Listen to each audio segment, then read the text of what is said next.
Sir special ৰিভিজনৰ নামত অসমৰ মুখ্যমন্ত্ৰী ডক্টৰ হিমন্ত বিশ্ব শৰ্মাই অটপালিৰ সীমা ইতিমধ্যে চেৰাই গৈছে। ডক্টৰ হিমন্ত বিশ্ব শৰ্মাই যি ধৰণে সাম্প্ৰদায়িক ৰাজনীতি কৰি অসমখনক ভাগ ভাগ কৰি টুকুৰা টুকুৰ কৰিব খুজিছে, তাৰ বিৰুদ্ধে দিছপুৰ থানাত হিমন্ত বিশ্ব শৰ্মাৰ বিৰুদ্ধে গোচৰ দিবলৈ আহিছোঁ আৰু হিমন্ত বিশ্ব শৰ্মাক অনতিবিলম্বে গ্ৰেপ্তাৰ কৰিবলৈ আমি দিছপুৰৰ আৰক্ষী বিষয়াক অনুৰোধ জনাইছোঁ। আৰু মই 3 দিন অসমৰ DGP স্পষ্টভাৱে জনাই দিব খুজিছোঁ, 3 দিনৰ ভিতৰত কি হ'ল তাৰ উত্তৰ আমাক লাগিব। হিমন্ত বিশ্ব শৰ্মাই দক্ষিণ কোৰিয়া বুলি ভাবিছে নেকি এইখন অসম?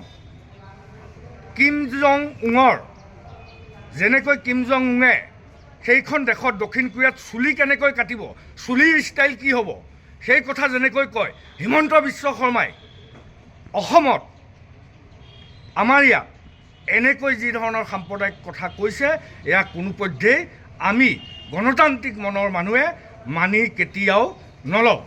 হিমন্ত বিশ্ব শৰ্মাই মুছলমানৰ নামত যি ধৰণৰ কথা কৈছে যে SRৰ অধীনত হিন্দুলৈ নটিচ গৈছে নেকি?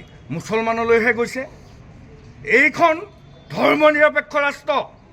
হিমন্ত বিশ্ব শৰ্মা অসমৰ আটাইতকৈ 2 নম্বৰী ৰাজনীতিবিদ। আপোনাক আঙুলি টুৱাই কৈছোঁ মই বেদান্তই, এইখন হিন্দু ৰাষ্ট্ৰ নহয়। অসম ভাৰতবৰ্ষ হৈছে এখন ধৰ্ম নিৰপেক্ষ ৰাষ্ট্ৰ। এই ধৰ্ম নিৰপেক্ষ ৰাষ্ট্ৰত আপুনি যি মন যায় ল'ৰা ৰজাৰ নিচিনাকৈ তাকেই ক'ব, আমি মনে মনে বহি থকা মানুহ নহয়।